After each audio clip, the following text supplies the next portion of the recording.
Illum ħudu paċenzja bija. Għaliex min suppost kellu jiġu ma setax u being ir-Randan ma stajniex insibu, diffiċli ħafna biex insibu xi ħadd ieħor biex jiġi mħabba eżerċizzju hekk. Allura jkollkom tieħdu ftit paċenzja bija llum. Nibdew? Fl-isem tal-Missier u tal-Iben u tal-Ispiritu Santu. Nġabru ftit fil-preżenza tal-Mulej Ġesu fl-Ewkaristija,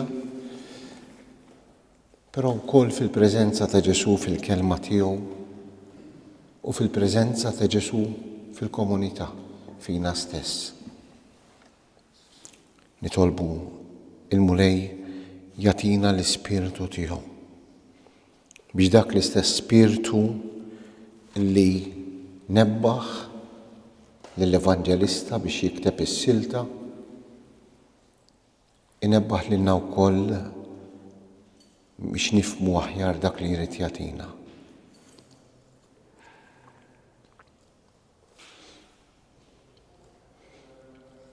Nitolbu l-Ispiritu jgħinna biex dil-kelma li hu jrid jagħtina llum nilqawha b'qalb qubli. Kultant nersqu biex nisimgħu l-kelma bla ma nindunaw b'ċertu ammont ta' supervja ġo fina.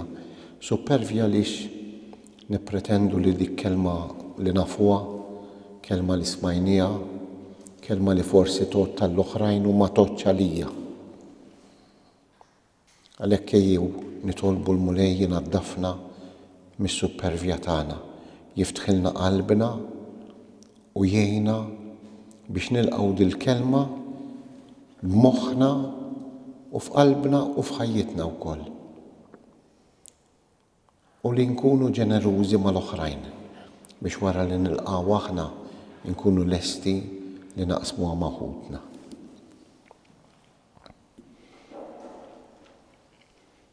Nitolbu wkoll il-Marija Santissima tgħinna kif hi kienet l-ewwel waħda li laqgħet il-kelma b'tant ġenerożità, tant imħabba, tant umiltà li l-kelma f'ħajjitha saret il-persuna ta' Ġesu, tlaħmet biex wara li laqatu hi tagħtu lid-dinja. Tgħinna biex aħna wkoll nagħmlu l-istess. Missierna li inti fis-smawiet jitqaddes ismek, tiġi saltnatek, ikun li trid int kif is-semek ta' fl-art, ħobżna ta' kuljum għatina llum, aħfrilna dnubietna bħalma naħfru minnu ħati għalina u daħħalniex fi tiġrib iġdeħlisna mid-denja. Tajjeb, is-silta dawk li rċevew l-email, silta hija li għażilt hija silta wkoll meħuda mill-Evanġelju ta' San Luqa, Luqa kapitlu 10 minn vers 38 sa vers 42. Hija silta pjuttost qasira, ħdejn ċerti siltiet oħra li ikollna s-soltu li ġieli kellna. L-aħħar waħda li kont għamilt magħkom jien, jekk tiftakru kapitlu 24 ta' Disċipli t'Emmaus, kienet silta pjuttost twila. Din hija silta qasira. Hija silta illi tant hija mimlija messaġġ. Messaġġar għall-ħajja tiegħi, messaġġar għall-ħajja ta' kull waħda ta' kull wieħed minna. U din hija silta ta' Marta u Marija permettuli li għażelt lilha għaliex hija waħda minn dawk is-siltiet li verament inħossha tappellali lili. Però rridu noqogħdu ħafna attenti għaliex it-tentazzjoni quddiem silta bħal din mhux biss illi aħna jiġrilna kif ġieli jista' jiġrilna f'siltiet oħra li ngħid bla ma ninduna ta' ngħid din nafa u allura moħħi jiġri post ieħor, imma quddiem silta bħal din hemm it-tentazzjoni li faċilment nistgħu nifhmuha ħażin. Nistgħu nimmiżinterpretawha u naslu għal konklużjonijiet kif ħanaraw il-qudiem illi mhumiex hemmhekk. konklużjonijiet żbaljati, konklużjonijiet li spiss kien hemm min wasal għalihom. Anka fost ħutna mifrudin ta' denominazzjonijiet oħra, nsara ta' denominazzjonijiet oħra. Nispjega ruħi aktar il-qudiem fuqha. Però ħa niġi ftit tas-silta li għandna naqrawha bil-mod, imbagħad niġu bil-mod ħalli naraw anke l-kuntest tagħha qabel nidħlu biex nimmeditawha il-kelma. Mela kapitlu 10, vers 38 sa 42. Ġesu iżur lil Marta u lil Marija. Huma sejrin, Ġesu daħal f'raħal u laqatu għandha waħda mara jisimha Marta. Din kellha oħta jisimha Marija li niżlet bil-qiegħda f'riġlejn il-mulej tisewgħu x'kien qiegħed jgħid. Iżda Marta kienet moħħha fuq il-ħafna xogħol tad-dar. Imbagħad resqet u qaltlu: Mulej, m'intix tara kif oħti ħalliet ix-xogħol kollu fuqi. Mela jgħidilha taqbad tagħmel xi ħaġa miegħi. Qabeż il-mulej u qalilha: Marta, Marta, inti taħseb wisq u tinkwieta fuq ħafna ħwejjeġ. Imma waħda hi meħtieġa u Marija għażlet l-aħjar sem li ma jitteħdilix. Il-kelma tal-mulej. Nagħmlu mument qasir ħafna ta' skit.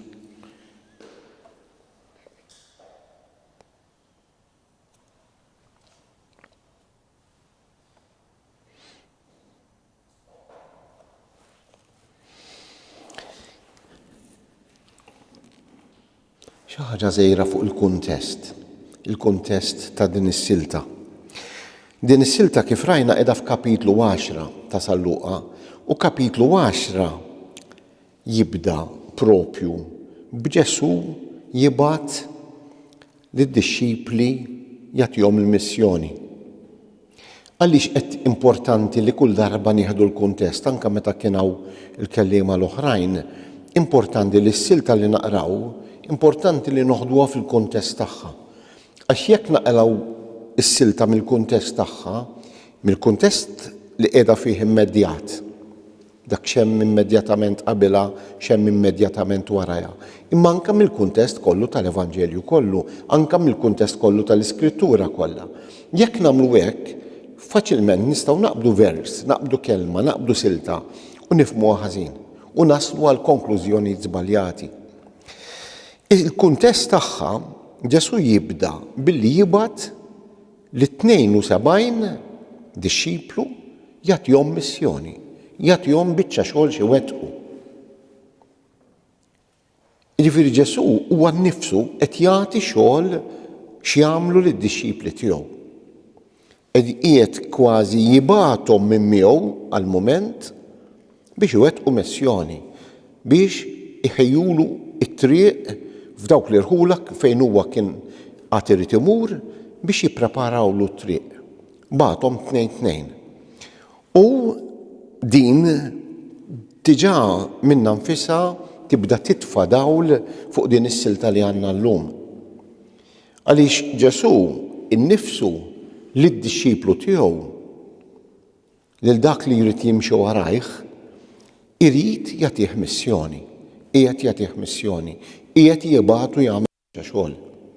Ġifieri d-dixxiplu, u din jinsisti ħafna fuqha il-Papa Franġisku, l-ewwel sejħa tad-dixxiplu huwa dejjem li jimxi wara l-imgħallem tiegħu. Dik bla dubju ta' xejn.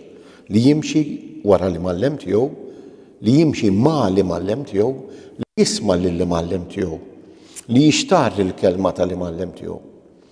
Imma id-dixxiplu, jekk irid ikun dixxiplu veru, il-Papa Franġisku jsejjaħlu irid tkun dixxiplu missjonarju. Mhux l-ewwel dixxiplu u mbagħad missjonarju, imma dixxiplu missjonarju. Id-dixxiplu jrid ikun il-Papa ċar ħafna fuq għadi. Irid ikun dixxiplu missjonarju. M'hemm l-ebda dixxiplu li huwa vera dixxiplu jekk mhuwiex ukoll missjonarju. U din naqrawha ħafna postijiet, narawha f'diversi postijiet fl-Evanġelju kollu fejn dak jew dik il-persuna li tagħmel l-esperjenza tal-imgħallem ta' Ġesu ma tkunx tista' iżomm dik l-esperjenza liha, imma tkun mal-oħrajn. Hawnhekk il-missjoni qed jagħtiha Ġesu nnifsu. Pereżempju fil-każ tal-Mara Samaritana li naqraw f'San Ġwan, hija li wara li kellha dik l-esperjenza tmur tfittex in-nies tar-raħal tagħha u tgħidilhom ejjew waraw bniedem li ntqajt miegħu u li qal li kull ma għamilt. Tgħidan il-Missija u ħadithom għandu, mhux diversi. Għandna diversi. Però hawnhekk huwa Ġesu nnifsu li qed jagħtihom dal-mandat, qed jibgħathom. Però għalkemm Ġesu qed jibgħathom biex iwettqu biċċa xogħol, is-silta ta' warajha turina kif dawn it-72 jerġgħu lura għand Ġesu u jgħidulu b'dak kollu li għamlu. Meta jerġgħu lura għand Ġesu, ma jmorrux għand Ġesu kważi biex jagħtu rendi kont tax-xogħol li għamlu wara li qabadhom dik, biex jagħtuh ir-rapport tax-xogħol li għamlu.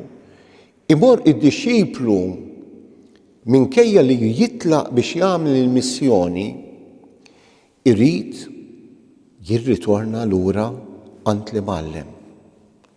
Kull missjoni tan-nisrani trid tibda minn Ġesu, kull missjoni li issir permezz ta' Ġesu u tirritorna lura għand Ġesu.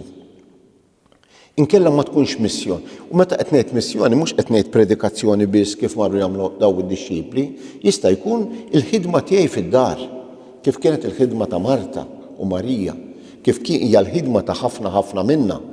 Il-ħidma tiegħi fl-uffiċċju, il-ħidma tiegħi fuq il-post tax-xogħol, il-laqat li jiena meta nintaqa' mal-ġirien tiegħi, meta nintaqa' mal-oħrajn. Trid tkun missjoni għax kull nisrani għandu missjoni. Il-magħmudija tagħna lilna hija tagħtina dal-mandat li Ġesu jagħti lid-dixxipli tiegħu. Għalhekk is-saċerdot jagħmlilna fil-magħmudija tagħna is-salib fuq widnejna biex nisemgħu il-kelma u s-salib fuq fomna biex għandru l-kelma. Bil-fom, bl-eżempju, bil-ħajja tagħna. Imma rridu niftakru li kull missjoni titlaq minn Ġesu issir permezz ta' Ġesu u tirritorna lura f'Ġesu. U din anka il-Knisja kull ma tagħmel anka fil-liturġija tagħha li permezz tiegħu u miegħu u bih. Inkella tista' tkun qegħdin naħdmu within inverted commas għal mulej imma nkun qed naħdmu għalina nfusna. Jekk l-affarijiet ma jitilqux minnu, nkun qed naħdmu għalina nfusna, għas-sodisfazzjon tagħna nfusna. Il-missjoni li tagħna hu issir il-missjoni tagħna. U aħna n-nisran importanti li l-missjoni tibqa' tiegħu, anke jekk qed iwettaqha jien. Il-verità mhux qed iwettaqha jien, imma qed iwettaqha hu permezz tiegħi. Li mallem li qed juża l-biċċa tal-għodda biex huwa jagħmel xogħol. Jiena l-biċċa tal-għodda f'idejh. Jiena l-biċċa tal-għodda f'idejh. Jiena li masqa f'idejh li huwa qed jażaq biha. L-għodda qatt ma tista' tgħid x'biċċa xogħol għamilt. Minkejja li mallem qed juża lilha huwa li mallem. Aħna għodda f'idejh. Jekk ma tkunx din, imma dan x'għandu x'jaqsam li qed ngħid mas-silta li qrajna. Kif ħanaraw ħajjitfadaw l-kbir fuqha. Dan huwa l-ewwel parti tal-kuntest. It-tieni parti tal-kuntest imbagħad għandna l-għaref tal-liġi. L-għaref tal-liġi. Li vers 25, ġifieri ftit qabel din is-silta, Naqraw qabel il-parabola tas-Samaritan it-tajjeb, naqraw mela jqum wieħed għaref tal-liġi. U biex iġarbu lil Ġesu staqsih Mallem, x'għandi nagħmel biex niret il-ħajja ta' dejjem? X'għandi nagħmel biex niret il-ħajja ta' dejjem? Jiġifieri x'għandi nagħmel jien? Jiġifieri qisu xi ħaġa li ħa nagħmel jien, x'għandi xi ħaġa li ħa nagħmel jien, kważi il-ġenna l-ħajja ta' dejjem ħa nakkwista kważi bid-dritt. Immurran tal-ħanut, kemm irid inħallas biex nakkwista dak l-oġġett.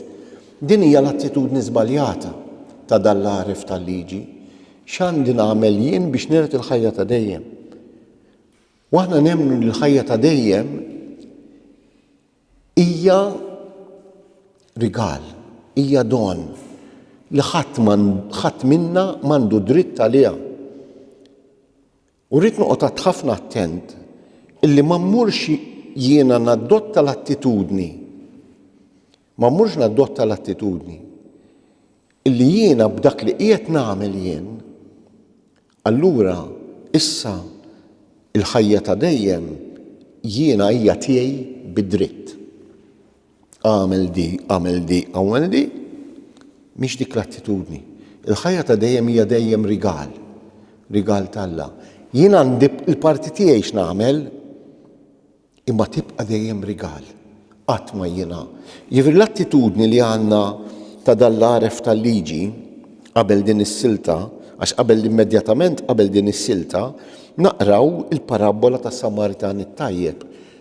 U l-parabola tas-Samaritan it-tajjeb qabelha Ġesu Luqa jagħtina di, mela jqum wieħed għaref fil-liġi u biex iġarbu saqsih Mallem x'għandi nagħmel biex niret il-ħajja ta' dejjem.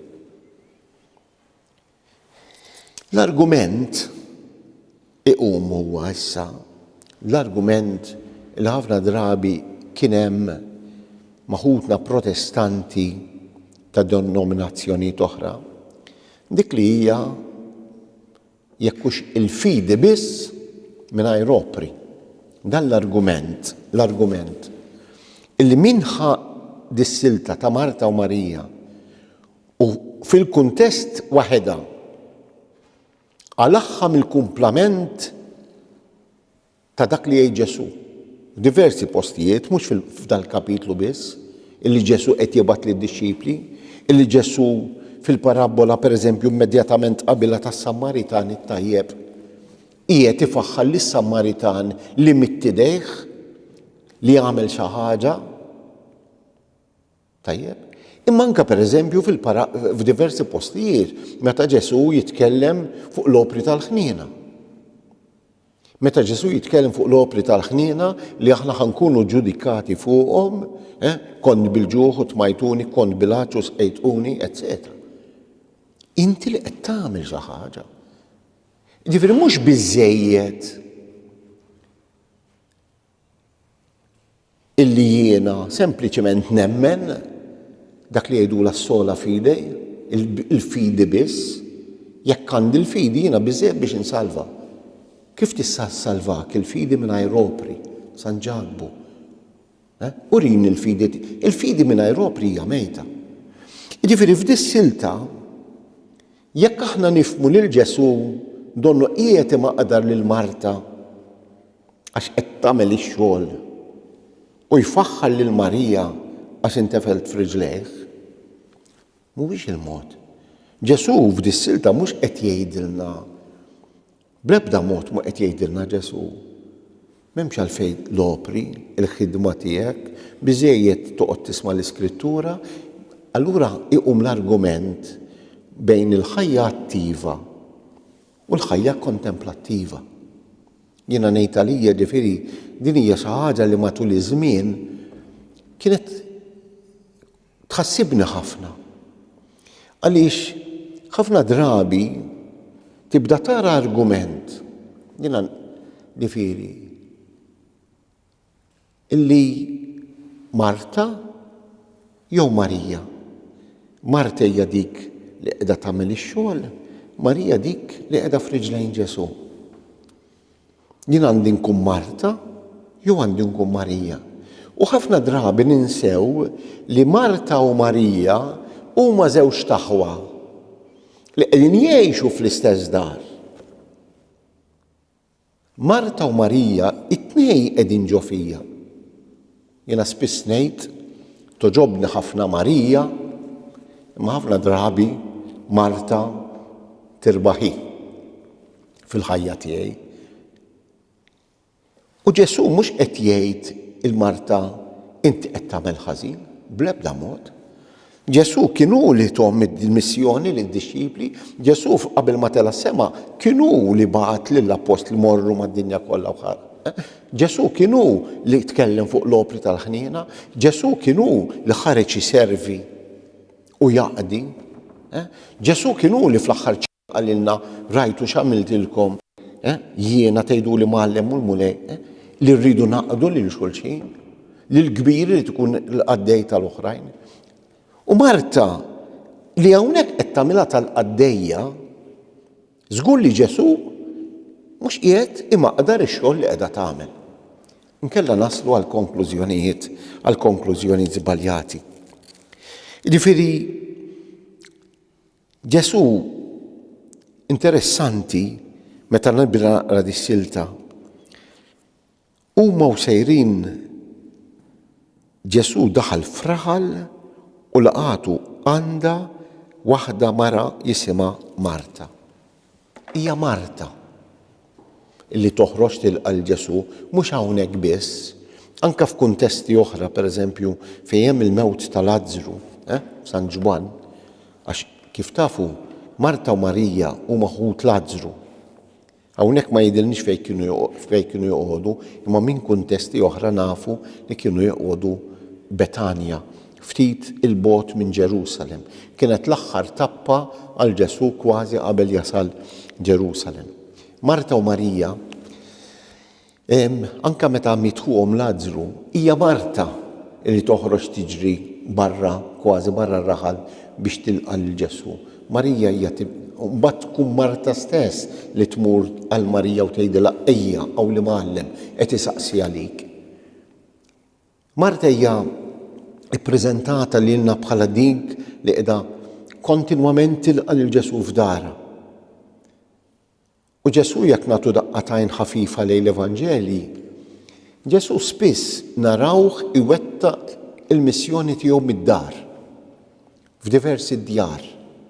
Insibuh fid-dar ta' Pietru, diversi drabi fejn wettaq il-mirakli ma' il-mara ta' Xmun fejn in-nies imorru jresqulu il-morda tagħhom biex ifejjaqhom. Insibuh f'Kafarnaum, rajna minn għalija l-ġimgħa l-oħra, f'Kafarnaum meta ma' Father Martin. Dawk l-erba marru u fetħu s-saqaf, kien qiegħed jippridka minn dar u niżlulu il-mifluġ qudiemu. Insibuh il-Ġesu pereżempju fid-dar ta' Zakkew, il-pubblikan f'Salluqa wkoll illi jmur hemmhekk insibuh fid-dar ta' Xmun il-Fariżew. Il-Ġesu. Ġesu ħafna drabi kien wettaq il-missjoni tiegħu mid-dar. L-importanza kbira l-Ġesu kien jagħti lid-dar. Dawn narawhom diversi drabi, Ġesu li jmur id-dar ta' Ġajru. U tant każi oħra. U din anke din trid titfa' dawl fuqna. Għax aħna dixxipli tal-Imgħallem tagħna, mid-dar tagħna, mill-familja tagħna, għandna missjoni kbira xewettqu.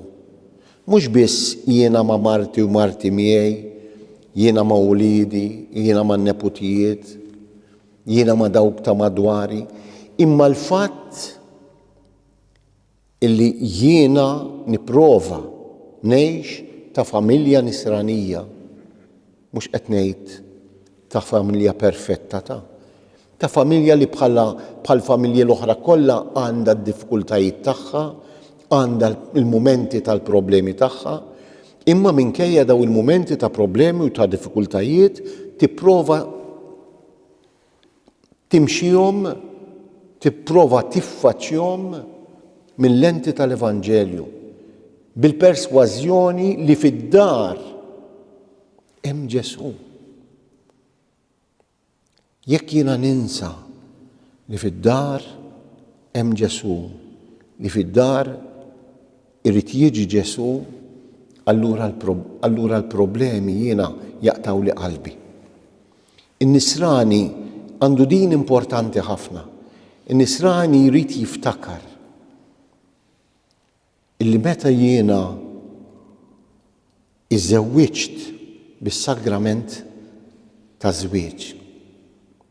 Id-differenza l-kbira minn żwiġijiet oħra huwa li jiena stedint lil Ġesu ikun parti mill-familja tiegħi. U Ġesu forsi id-differenza kbira f'din is-silta irrid jiena iġġalni nistaqsi nagħmel din domanda. Jiena nixtieq nilqgħu l-Ġesu fid-dar tiegħi, fil-familja tiegħi. Imma nixtieq nilqgħu li jiġi u jitlaq, niftaħlu l-bieb, nilqgħu fis-salott. Jew il-Ġesu lest li jiena jkun wieħed minn ta' ġewwa. Għax jiena jista' jkolli dawn żewġ attitudnijiet jekk jiġi Ġesu jħabbat lil bieb jien. Jiena l-Ġesu kif ħa nilqgħu? Huwa mistieden speċjali fid-dar tiegħi Ġesu. Imma mistieden speċjali li jiena inżommu sat-salott u noqgħod nitkellem miegħu anke jekk jiena nagħtih merħba speċjali. Jew Ġesu fid-dar tiegħi tant huwa wieħed minn ta' ġewwa li jiena daħħaltu sal-kċina, li jiena daħħaltu fil-problemi tiegħi. Ġesu jinteressah li jidħol f'ħajti kollha. Ġesu mhux interessat li jibqa' wara l-bieb, jitkellem miegħi bil-qiegħda fis-salott. Imma Ġesu interessat li jidħol f'kull atmosfera ta' ħajti. Meta qed ngħid Ġesu li jidħol f'kull atmosfera ta' ħajti, qed nitkellem jiġifieri fil-kmamar kollha, jiġifieri fl-aspetti kollha tal-ħajja tiegħi. U dinha naħseb hija importantissima. X'inhi l-attitudni tiegħi lejn Ġesu? Vera huwa mistieden speċjali fid-dar tiegħi. Imma Ġesu jrid ikun iktar minn mistieden speċjali fid-dar tiegħi. Ġesu jrid ikun parti mid-dar tiegħi. Jrid ikun parti tal-familja. Illi jekk hemm bżonn isir dak jiena fil-mument li daħħaltu anke fil-mument tax-xogħol, fil-mument tal-problemi. Dan huwa jrid ikun għan-nisrani Ġesu. Mhux il-mistieden bi speċjali li żammejtu sa wara l-bieb ta' barra, sal-ewwel kamra ta' barra. U din Marta li jidher li kellha ċerta konfidenza miegħu, għax kif nafu mill-Evanġelji kien spiss imur. Din tilqawi fid-dar tagħha m'għandi l-ebda dubju illi kellha ħafna mħabba u ħafna rispett lejn Ġesu u ħafna qima lejn Ġesu. U mbagħad ipoġġilna fil-kuntrast lill-oħta. L-oħta Marija ma kienitx li marret tilqgħu l-Ġesu, imma dik kellha oħta jisimha Marija. Il-Luqa jmur mill-ewwel għall-punt. Li din niżlet f'riġlejn il-mulħej tisimgħu x'kien qiegħed jgħid. Jiena onestament mhux darba jew tnejn f'qalbi u qalbi lil mulej ngħidlu. U kieku ma kienitx Marta kont tibqa' bil-ġuħ int. Kieku ma kien Marta kemm int u kemm id-dixxipli tiegħek kienu għax dan ma mar Ġesu qatt ma kien imur waħdu fejn imur, dejjem kien iġor ruxma ta' nies. U dawn ma kellhomx toloq bit-tarmak min jaf xi ħmieġ kien idaħħlula ta' tajn ma saqajhom u tjun affarijiet bix-xorb kollu. Ġifieri Ġesu żgur fl-ebda mument ma qed joħodha kontra Marta. Imma din Marija li qiegħda hemmhekk tisemgħu. Marija spiss hija tirrappreżenta l-ħajja kontemplattiva. Il-ħajja kontemplattiva li jiena ngħid spiss nifhmuha ħażin. Il-ħajja kontemplattiva li hija vera sejħa speċjali għal xi persuni dawk li huma msejħin biex jgħixu l-ħajja monastika, pereżempju, f'monasteru. Dik hija li ħajja prinċipalment kontemplattiva. Però jiena ngħid li l-ħajja kontemplattiva hija sejħa għal kull nisrani. U llum nemmen li aħna bħala nsara, anke aħna bħala lajċi insara, li aħna is-sejħa tagħna hija fid-dinja, meta qed ngħid fid-dinja tgħid li mhux kulħadd fid-dinja, is-sejħa tagħna fid-dinja ġifieri, is-sejħa tagħna hija li jiena mmur għax-xogħol, li jiena noħroġ hemm barra, li jiena niffaċċja il-problemi u d-diffikultajiet li jkun hemm barra. Però jiena wkoll imsejjaħ bħala nisrani li ngħix il-ħajja kontemplattiva. Mhux li ngħix il-ħajja kontemplattiva bil-mod kif jgħixha jew kif tgħixha dak jew dik li qiegħda f'monasteru, fil-kunvent. Imma l-ħajja kontemplattiva tiegħi jien ma nistax ngħix il-ħajja tad-dinja li jiena msejjaħ biex ngħix fid-dinja mingħajr ma jkolli il-parti kontemplattiva. Il-parti kontemplattiva li trid tiġi l-ewwel mir-rabta tiegħi mal-kelma t'Alla, li l-kelma t'Alla mhux li ssir parti minn ħajti kuljum, ir-rabta tiegħi mal-Ewkaristija, ir-rabta tiegħi il-mumenti ta' talb, mhux li qed ngħid illi jiena il-mumenti tiegħi ta' talb isiru daqs bħala kwantità il-mumenti ta' talb ta' dak li qiegħed fil-monasteru. Sewwa, imma li jiena jrid ikolli l-mumenti tiegħi ta' talb ukoll il-qudiesa illi dawn iridu jagħtu sens lill-ħidma kollha tal-ġurnata. Għaliex għalkemm il-ħidma li qiegħda tagħmel Marta hija importanti ħafna, il-ħidma li qiegħda tagħmel Marta forsi iktar mill-ħidma li nagħmel jien u li tagħmel int hija direttament għal Ġesu għax da għalih qed tipprepara għal dak li għandu miegħu. Però Ġesu jagħtiha ċanfira ħelwa lil Marta. Marta, Marta, inti taħseb wisq u tinkwita wisq fuq ħafna ħwejjeġ. U jien naħseb hawn qiegħed is-sigriet li nifhmu din is-silta. Illi aħna ħafna drabi tant nieħdu l-pis kollu fuqna u ma nħallux lil Ġesu jerfa' parti mis-salib tagħna, mill-problemi tagħna. Għallinna stess jitfgħu fuq is-salib tagħkom ukoll. Jiġifieri jekk jiena nipprova nerfa' il-problemi waħdi u ħafna minna jista' jkollhom mod tal-għaġeb kif nagħmluha din, illi mhux il-Ġesu biss ma nħallih xejn ma ndaħlux fil-problemi tiegħi, ma nipprova nerfa' il-problemi li ntaq magħhom waħdi biss jien. Jisni jiena s-soluzzjoni tal-problemi tad-dinja, jisni jiena s-soluzzjoni tal-problemi tal-familja tiegħi, jisni jiena s-soluzzjoni tal-problemi tal-fuq ix-xogħol. Kultant nibda ngħid jista' l-bniedem jibda jgħid x'ħajsir mid-dinja meta mut jien. Kultant tkun tentazzjoni illi naħseb li jiena s-salvatur ta' ulidi.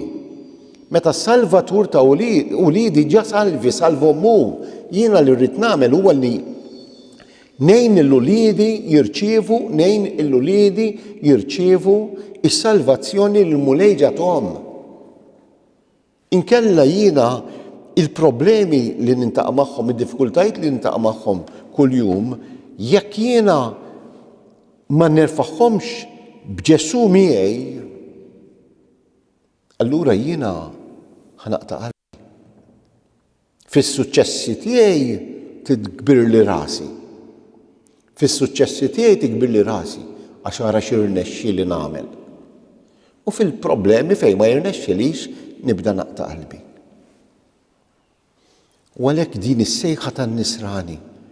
U di tista' tiġri kemm lili bħala individwu, kemm lilna bħala knisja. Tista' tiġri lilna bħala komunità nisranija, tista' tiġri lilna bħala parroċċa. Illi kif tiġri lilna bħala komunità nisranija? Meta aħna nibdew nippjanaw u nagħmlu kummissjonijiet u kunsilli li huma tajbin, li huma importanti, u nagħmlu pjanijiet pastorali li huma importanti. Però illi nagħmlu hemmhekk li tgħidilna moħħna u mhux dejjem indaħħlu lil Ġesu fihom. Il-fatt li aħna nagħtu ċerta importanza lil ħafna laqat li huma importanti, però forsi ma nagħtux importanza lil mumenti ta' talb li nagħmlu flimkien. Jiena ċert li kollha nitolbu, kull wieħed kull waħda minna nitolbu. Però kemm importanti li aħna involuti fil-Knisja, fi gruppi, kummissjonijiet, kumitati, mhux nitolbu kulħadd ta' rasu, imma nitolbu jekk jiena imdaħħal f'KPP, Kunsill Pastorali Parrokjali, f'xi kummissjoni l-ewwel hemm f'xi għaqda. Mhux sempliċement nintaqgħu biex għamilna laqat, imma nintaqgħu anke biex nitolbu flimkien. Li jiena ġa mort il-Qudies tal-lum u ġejt ir-Rużarju llum u ġa mort nagħmel vista. Iva, tajjeb, ejja nitolbu jekk aħna qed nintaqgħu biex nippjanaw flimkien, ejja nitolbu flimkien, ħalli l-ħidma tkun ġejja minnu biex nisemgħu il-kelma tiegħu flimkien. Ix-xogħol li kienet qed tagħmel Marta jieħu ħafna iktar sens kieku telaq mill-kelma tiegħu.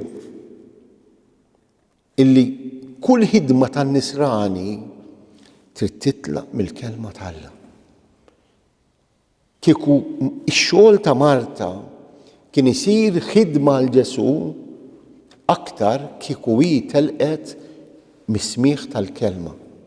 Dina spiss nisemgħu il-pika kultant anke fuq il-missjonijiet għax jitilgħu il-missjonarji jagħmlu ħafna xogħol ta' djakkonija, ta' qadi. Daw huma żewġ aspetti differenti tal-istess missjoni. Id-djakkonija, il-qadi jiġifieri, u l-evanġelizzazzjoni, il-kelma u l-qadi huma żewġ aspetti tal-istess missjoni. Imma jiena ma nistax ngħid dawk qegħdin għall-qadi biex jaqdu, mela hemm Marta biex taqdi. U l-oħrajn qegħdin għall-kelma biex jisemgħu il-kelma biex le mhux hekk. Aħna bħala Knisja kull ħaġa tagħna jridu jkunu flimkien. Wara kollox l-eżempju ċar huwa Ġesu. L-eżempju ċar huwa Ġesu. Ġesu kien kontinwament għaddej minn raħal għal ieħor u jagħmel ix-xogħol u jaħdem. Ma Ġesu kien jagħti din l-importanza kbira lill-kelma. Il-ħajja tan-nisrani trid tkun ibbażata fuq Marija. L-eżempju ta' Marija oħt Marta. Il-kelma, is-smigħ tal-kelma. U meta qed ngħid is-smigħ tal-kelma, is-smigħ u darba bħal Marija Ġesu li kienet taħseb fuq dak kollu li jgħidilha, li kienet tixtar f'qalba dak li jgħidilha. Jgħidilna l-Evanġelista meta Ġesu kienet kellu 12 sena u baqgħet tixtar dan kollu f'qalba, żammitu f'qalba u taħseb fuq. Din il-kelma li jiena smajt fl-Evanġelju filgħodu. Il-kelma li jiena smajt fuq radju li hemm xlaqatni minn din il-kelma u li ħadta miegħi. Dawn huma żewġ aspetti li ma nistgħux nifirduhom. Jekk naraw x'għamel Monsignor Arċisqof issa, Monsignor Arċisqof, il-missjoni tiegħu se talab biex jgħinu żewġ persuni, wieħed se jaħlu vigarju episkopali fuq id-djakkonija, fuq il-qadi, l-ieħor vigarju episkopali fuq l-evanġelizzazzjoni, il-kelma. U l-insistenza ta' Monsignor Arċisqof li daw iridu jaħdmu flimkien. Mhux huma żewġ aspetti differenti, huma żewġ aspetti tal-istess missjoni.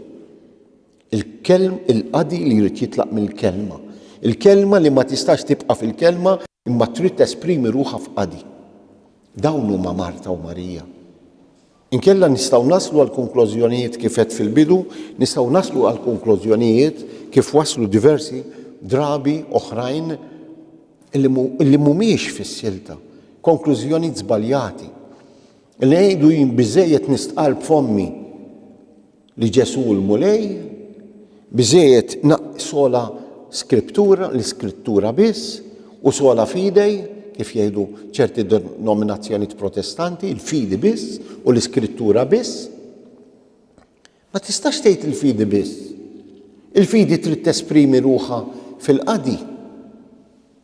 Imma jridu jkunu marbutin. Ma nistgħu għattu din tista' tkun tentazzjoni. Li ngħidu għal-qadi hemm il-kummissjoni djakonija, għall-evanġelizzazzjoni hemm dak il-grupp ieħor. Kull nisrani irid jibni l-ħidma tiegħu fil-Knisja, fil-familja, fis-soċjetà fuq il-kelma ta' Ġesu. Inkella ma jfisser xejn. Li Marija niżlet bil-qiegħda f'riġlejn il-mulej tisimgħu kemm importanti li jiena nsib ħinijiet bħal Marija fil-ġurnata tiegħi li jiena naqbad il-kelma t'Alla, naqbad il-Bibja u naqra silta minnha u nixtarra. Dan huwa li qed nippruvaw nagħmlu. U l-iskop ta' din lezzjoni divina li qegħdin nagħmlu hawnhekk mhuwiex skop biex li darba fil-ġimgħa niġu jew fil-parroċċja għall-grazzja t'Alla hawn diversi parroċċji qed jagħmluha din il-lezzjoni divina.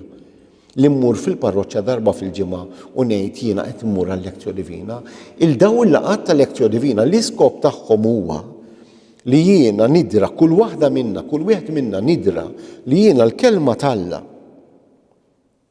lili issir parti minn ħajti b'dan mod. Kuljum fid-dar tiegħi, fil-ħajja privata tiegħi. Jiena ġieli semmejta din, impressjonatni darba waħda mara anzjana li ġiet fuqi, konna qed nagħmlu laqgħa ta' lezzjoni divina u qalt li jiena nagħmel il-lezzjoni divina kuljum. U di skantatni jien kont naf għal persuna verament twajba ħafna. Però kont naf li din kienet persuna li mħabba ċirkustanzi ta' ħajjita di qatt ma marret skola u laqqas biss kienet taf taqra. U jiena f'qalbi qed ngħid di kif tagħmel il-lezzjoni divina kuljum meta laqqas taf. U bħal rat x'kelli f'moħħi u qalt li ħanejdlek qalt li jiena filgħodu x'kien immur qudies u nisma' li s-saċerdot jaqra l-Evanġelju. Għat li dejjem nipprova nżomm kelma sentenza milli jgħid f'moħħi. Milli jaqra f'moħħi. Għalt li jiena dik is-sentenza nagħmel sforz, fil-bidu kien sforz għalija, għalt li missa saret parti naturali minni. Li jiena dik is-sentenza nżomma f'moħħi il-ġurnata kollha u nsib momenti li nieqaf mill-ħidma anke jekk momenti qosra u nixtarra u naħseb fuqha u nitlob biha. Mhux lezzjoni divina? Dik hi l-lezzjoni divina. M'hemmx għalfejn naqra passaġġ twil, m'hemmx għalfejn naqra silta twila. Illi jiena l-kelma t'Alla l-ewwel laqgħa li kellna hawnhekk li kien għamel Dun Pawl Xiberras kien qal kelma kont qedtilkom biha fl-aħħar li lili laqtitni. Mhux sempliċement li naqra l-kelma t'Alla f'atmosfera ta' talb kien qalilna. Imma li l-kelma t'Alla ssir talba. Il-kelma t'Alla ssir talba. U dan huwa l-iskop tal-lezzjoni divina. Imma li jiena din trid issir parti mir-rutina tiegħi kuljum. Li jiena nsib li tant insib serħan il-qalb fiha il-kelma t'Alla. Li jiena bħal Marija wkoll insib momenti, anke jekk momenti qosra, li jiena nintefa' f'riġlejn Ġesu, id-dar, fil-kwiet, f'mument ta' kwiet, insib sakemm nidra, forsi sakemm tissir parti mis-sistema tiegħi, forsi tkun ftit diffiċli. Imma biż-żmien issir parti mis-sistema. Li jiena nsib mument u nistrieħ fil-preżenza ta' Ġesu fil-kelma tiegħu. U din hija importanti għal kull nisrani. U din tibda tagħmel sens għal kumplament tal-ħidma kollha. Anke l-ħidma li qed tagħmel Marta. Marta u Marija iridu jkunu tnejn f'ħajti. L-aktar aħna li maħniex imsejħin għal ħajja kontemplattiva ġol monasteru, anke hemmhekk fil-monasteru għandhom l-ora et labora, it-talb u x-xogħol, regola benedittina, anke hemmhekk għandhom il-parti tax-xogħol. U fil-parti tax-xogħol issir talba, ix-xogħol isir talba jekk jiena qed inħalli il-mumenti fil-ġurnata tiegħi għat-talb, għall-qari tal-kelma. Għax inkella t-tentazzjoni l-oħra tista' tkun aħna maħniex imsejħin biex anke jekk qed naħdmu ix-xogħol tagħna jsir talba vera. Imma x-xogħol tagħna jsir talba jekk jiena hemm fil-ġurnata tiegħi mumenti ta' talb, jekk hemm fil-ġurnata tiegħi mumenti li jiena qiegħed nistrieħ f'riġlejn Ġesu, nistrieħ f'riġlejn Ġesu. Ma ħafna drabi jiena biex nisma' l-kelma tiegħu. Ma ħafna drabi llum it-tentazzjonijiet huma li jien iktar nistrieħ forsi fuq is-sufan naqra xi gazzetta jew nistrieħ fuq is-sufan nara xi film fuq it-television. Irridu noqogħdu attenti. Fejn huma mhux qed ngħid jiġifieri li dawn huma ħżiena, mhux importanti, imma jekk l-affarijiet dawn l-affarijiet, l-attiviżmu jista' jkun xogħol li jiena qed nagħmel għal l-Knisja. Jekk isir attiviżmu dan li Ġesu ċanfar f'Marija, f'Marta, skużawni, Ġesu, anzi qabel Ġesu l-Evanġelista jgħidilna iżda Marta kienet moħħha fuq il-ħafna xogħol tad-dar. U dan kollu fejn qiegħed moħħi? Fejn qiegħed moħħi? Marta il-problema tagħha mhux għax kienet qiegħda tagħmel dak ix-xogħol, għax issa hemm bżonn isir dak ix-xogħol, għax hemm Ġesu bin-nies tiegħu jrid inlestilhom xi jieklu. Mhux dik il-problema. Il-problema tagħha jgħidha l-Evanġelista mill-ewwel, Marta kienet moħħha fuq il-ħafna xogħol tad-dar. U Ġesu fi kliemu lil Marta meta jagħmlilha dik iċ-ċanfira ħelwa, Marta, Marta, inti taħseb wisq u tinkwieta fuq ħafna ħwejjeġ. Anke hawnhekk kultant mulej kif tista' ma tinkwetax fuq ċerti affarijiet. Ġesu mhux qed jgħidilna li aħna ma nitħasbux. Ġesu mhux qed jgħidilna biex aħna ma nużawx moħħna. Ġesu mhux qed jgħidilna biex jekk naraw id-dinja taqgħu marbula. Għax dak huwa żball. Aħna msejħin biex inkunu amministraturi ta' din id-dinja. Imma amministraturi l-ewwel qabel kollox tal-grazzja t'Alla li di trid tiġi permezz tal-kelma tiegħu. Aħna msejħin biex inkunu dawl, aħna msejħin biex inkunu melħ. Din hija ħidma. Però jien ma nistax inkun dawl jekk jiena mhux qed nirċievi d-dawl. Id-dawl li ġej mill-kelma. Din hija li jiena irrid inkun mhux Marta, jiena rrid inkun mhux Marija, imma jiena għandi l-Marta u l-Marija tnejn f'ħajti. L-attitudni ta' waħda u l-attitudni tal-oħra. Illi jsiru jikkombinaw ruhom f'xulxin fil-ħajja tiegħi. Kif wara kollox kienet Marija, Om Ġesu. Marija Om Ġesu ma naħsibx li kienet xi waħda minn daw li toqgħod idejha fuq żaqqa ma tagħmel xejn. Malli l-anġlu tal-aħbar tal-qariba tagħha qabdet ma qaditx tqis l-istat tagħha kif kienet, li issa wkoll kienet qila b'Ġesu imma hi stess qabdet u telqet u marret għand il-qariba tagħha 3 xhur sħaħ biex tgħinha. Sakemm twieled Ġwanni, għamlet 3 xhur hemmhekk magħha sakemm twieled Ġwanni. Ma għaddiċ idejha fuq żaqqa. Jiġifieri Ġesu fl-ebda mument mu qed jgħidilna għamlu bħal Marta. Biss uqgħodu hemmhekk komdi, ma tagħmlu xejn, tisimgħu l-kelma ġurnata sħiħa fl-ebda mument. Jiena naħseb din il-kelma hija importanti għal ħajja tagħna. Anke l-mod kif kultant aħna niġġudikaw lill-oħrajn. L-istess kif Marta tiġġudika lill-oħta Marija.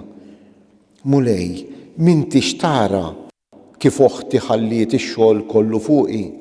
Kultant hija attitudni fina din, Kultant hija attitudni fina li x-xogħol kollu jien. Donnu f'did-dinja ħadd ma jagħmel xejn, f'dal-pajjiż ħadd ma jagħmel xejn, f'dil-knisja ħadd ma jagħmel xejn, f'did-dar ħadd ma jagħmel xejn ħliefi. U l-oħrajn, kultant tista' tkun attitudni fina. U din hija attitudni li ssir gravi ħafna jekk nittieħdu mill-attitudni tad-dinja mbarra l-attitudni ta' utilitarianizmu. Fis-sens li jiena validu daqskemm nipproduċi. Jekk jiena nipproduċi għas-soċjetà jiena validu. Jekk ma nipproduċix, u ħafna drabi meta qed nitkellem nipproduċi, qed nitkellem mod finanzjarjament, qed nitkellem produttivament ta' xogħol, allura jien m'iniex validu. Allura bir-raġun mbagħad id-dinja tibda tirraġuna dak marid qiegħed f'iħta sodda dak x'isma'. F'għajnejn Ġesu hija kompletament differenti.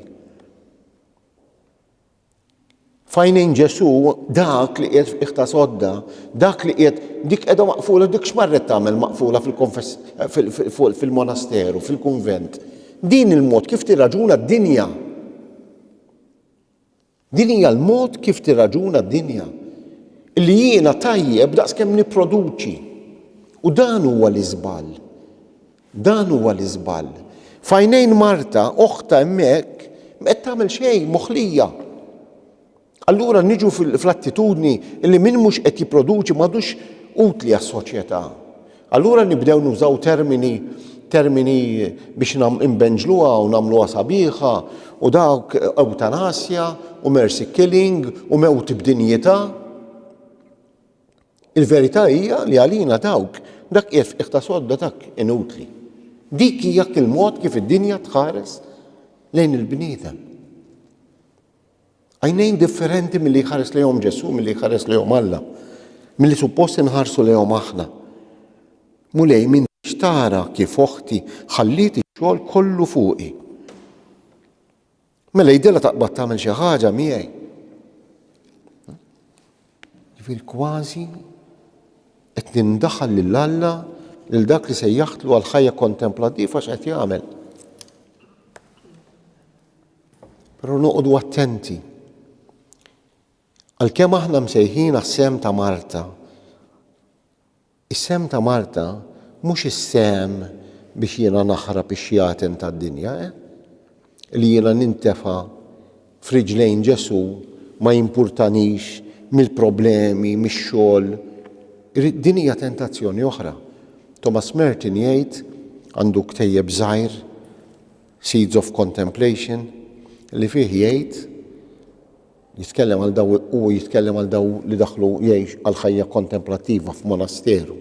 Jgħid dawk li jidħlu fil-monasteru għal ħajja kontemplattiva fil-monasteru biex jaħarbu xjaten li hemm fid-dinja isibuhom jistennewhom hemm ġew.